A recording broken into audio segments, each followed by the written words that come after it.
السلام علیکم۔ تعلیم الاسلام کا چوتھا حصے کا سبق ہے رسالت۔ تو چلیے شروع کرتے ہیں۔ سبق شروع کرنے سے پہلے آپ ہماری ویڈیو کو لائک کر دیں اور چینل کو سبسکرائب کر دیں۔ بسم اللہ الرحمن الرحیم۔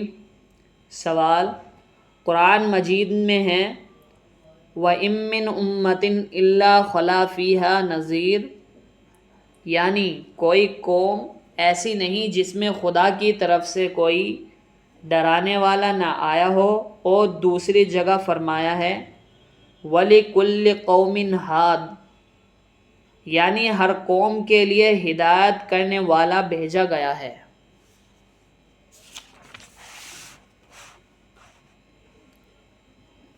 ان آیتوں سے معلوم ہوتا ہے کہ ہر ملک اور ہر قوم میں خدا کی طرف سے کوئی پیغمبر بھیجا گیا ہے۔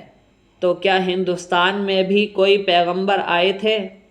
جواب: ہاں، ان آیتوں سے بے شک یہ بات ثابت ہوتی ہے کہ ہر قوم کے لیے خدا نے کوئی ہادی اور ڈرانے والا بھیجا ہے، اور اس لیے ممکن ہے کہ ہندوستان میں بھی کوئی نبی آئے ہوں۔ سوال: کیا یہ کہہ سکتے ہیں کہ ہندوؤں کے پیشوا جیسے کرشن جی اور رام چندر جی وغیرہ خدا کے پیغمبر تھے؟ جواب: نہیں کہہ سکتے، کیونکہ پیغمبری ایک خاص عہدہ تھا جو خدا کی طرف سے اس کے برگزیدہ اور خاص بندوں کو عطا فرمایا جاتا تھا۔ تو جب تک شریعت سے یہ بات معلوم نہ ہو کہ یہ خاص عہدہ خدا تعالیٰ نے فلاں شخص کو عطا فرمایا تھا، اس وقت تک ہم بھی نہیں کہہ سکتے کہ وہ خدا کا نبی تھا۔ اگر ہم نے بلا دلیل شرعی صرف اپنی رائے سے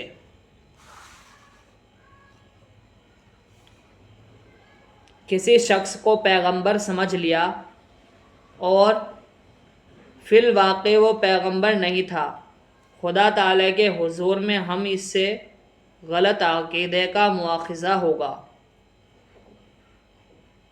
یوں سمجھو کہ اگر تم صرف اپنے خیال سے کسی شخص کو سمجھ لو کہ وہ بادشاہ کا نائب یعنی گورنر جنرل ہے، اور وہ فی الواقع گورنر جنرل نہ ہو، تو تم حکومت کے نزدیک مجرم ہوں گے کہ ایک ایسے شخص کو جسے بادشاہ نے گورنر جنرل نہیں بنایا ہے، تم نے گورنر جنرل مان کر بادشاہ کی طرف ایک غلط بات کی نسبت کی۔ پس گزشتہ لوگوں میں سے ہم خاص طور پر انہیں بزرگوں کو پیغمبر کہہ سکتے ہیں جن کا پیغمبر ہونا شریعت سے ثابت ہو اور قرآن مجید یا حدیث شریف میں ان کو پیغمبر بتایا گیا ہو۔ ہندوؤں یا اور قوموں کے پیشواؤں کے متعلق ہم زیادہ سے زیادہ اس قدر کہہ سکتے ہیں کہ اگر ان کے عقائد اور اعمال درست ہوں اور ان کی تعلیم آسمانی تعلیم کے خلاف نہ ہو، اور انہوں نے خلق خدا کی ہدایت اور رہنمائی کا کام بھی کیا ہو، تو ممکن ہے کہ وہ نبی ہوں۔ مگر یہ کہنا کہ وہ یقیناً نبی تھے بے دلیل بات اور اٹکل کا تیر ہے۔ سوال: حضور رسول مقبول صلی اللہ علیہ وسلم کے متعلق کیا عقیدے رکھنے چاہیے؟ جواب: آپ خدا تعالیٰ کے بندے اور ایک انسان اور خدا کے رسول تھے۔ خدا تعالیٰ کے بعد آپ تمام مخلوق سے افضل ہیں۔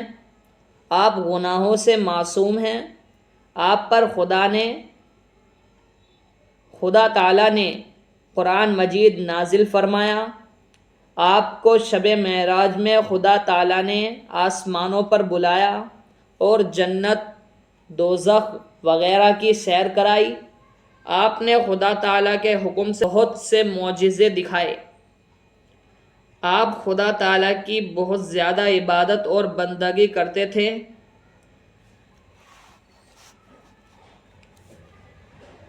آپ کے اخلاق عادات نہایت اعلیٰ درجے کے تھے۔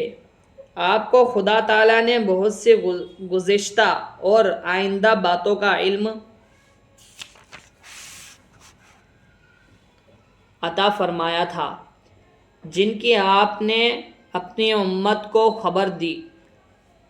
آپ کو خدا تعالیٰ نے تمام مخلوق سے زیادہ علم عطا فرمایا تھا، لیکن آپ عالم الغیب نہیں تھے، کیونکہ عالم الغیب ہونا صرف خدا تعالیٰ کی شان اور اسی کی خاص صفت ہے۔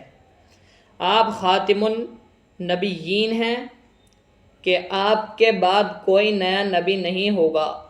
ہاں، صرف حضرت عیسیٰ علیہ السلام جو پہلے زمانے کے پیغمبر ہیں آسمان سے اتریں گے اور اسلامی شریعت کی پیروی کریں گے۔ آپ انسانوں اور جنات سب کے لیے رسول ہیں۔ آپ قیامت کے روز خدا تعالیٰ کی اجازت سے گناہ گاروں کی شفاعت کریں گے۔ اسی وجہ سے حضور کو شفیع المذنبین کہتے ہیں، اور خدا تعالیٰ حضور کی شفاعت قبول بھی فرمائیں گے۔ آپ نے جن باتوں کا حکم کیا ہے ان پر عمل کرنا اور جن سے منع کیا ہے ان سے باز رہنا، اور جن واقعات کی خبر دی ہے ان کو اسی طرح ماننا اور یقیناً کرنا امت پر ضروری ہے۔ آپ کے ساتھ محبت رکھنا اور آپ کی تعظیم اور تکریم کرنا ہر امتی کے لیے ذمہ لازم ہے، لیکن تعظیم سے مراد وہی تعظیم ہے جو شرعی قاعدے کے موافق ہو، اور خلاف شرعی باتوں کو تعظیم یا محبت سمجھنا نادانی ہے۔ سوال: معصوم ہونے سے کیا مراد ہے؟ جواب: معصوم ہونے سے مراد یہ ہے کہ کوئی صغیرہ یا کبیرہ گناہ حضور صلی اللہ علیہ وسلم نے قصداً یا سہواً واقع نہیں ہوا۔ تمام انبیاء علیہ السلام گناہوں سے معصوم ہوتے ہیں۔ سوال: حضور کی معراج جسمانی تھی یا منامی؟ جواب: حضور اپنے جسم مبارک کے ساتھ معراج میں تشریف لے گئے تھے، اس لیے آپ کی معراج جسمانی تھی۔ ہاں، اس جسمانی معراج کے علاوہ چند مرتبہ حضور کو خواب میں بھی معراج ہوئی ہے، وہ منامی معراجیں کہلاتی ہیں، کیونکہ منامی خواب کو کہتے ہیں، لیکن حضور صلی اللہ علیہ وسلم کا خواب اور اسی طرح تمام انبیاء علیہ السلام کے خواب سچے ہوتے ہیں، ان میں غلطی اور خطا کا شبہ نہیں ہو سکتا۔ بس حضور صلی اللہ علیہ وسلم کی ایک معراج تو جسمانی معراج تھی اور 4-5 معراجیں منامی تھی۔ سوال: شفاعت سے کیا مراد ہے؟ جواب: شفاعت سفارش کو کہتے ہیں۔ قیامت کے دن حضور صلی اللہ علیہ وسلم خدا تعالیٰ کے سامنے گناہ گار بندوں کی سفارش کریں گے۔ حضور صلی اللہ علیہ وسلم کو یہ فضیلت عطا ہو چکی ہے، لیکن پھر بھی خدا تعالیٰ کے جلال و جبروت کے ادب سے حضور بھی شفاعت کی اجازت مانگیں گے۔ جب اجازت ملے گی تو شفاعت فرمائیں گے۔ حضور کے علاوہ اور انبیاء اور اولیاء، شہداء وغیرہ ہم بھی شفاعت کریں گے، لیکن بلا اجازت کوئی شخص شفاعت نہ کر سکیں گے۔ سوال: کس قسم کے گناہوں کی معافی کے لیے شفاعت ہوگی؟ جواب: سوائے کفر اور شرک کے باقی تمام گناہوں کی معافی کے لیے شفاعت ہو سکتی ہے۔ کبیرہ گناہوں والے شفاعت کے زیادہ محتاج ہوں گے، کیونکہ صغیرہ گناہ تو دنیا میں بھی عبادتوں سے معاف ہوتے رہتے ہیں۔ اللہ تعالی ہم سب کو عمل کرنے کی توفیق عطا فرمائے۔ ویڈیو کو لائک کر دیں اور چینل کو سبسکرائب کرنا نہ بھولیں۔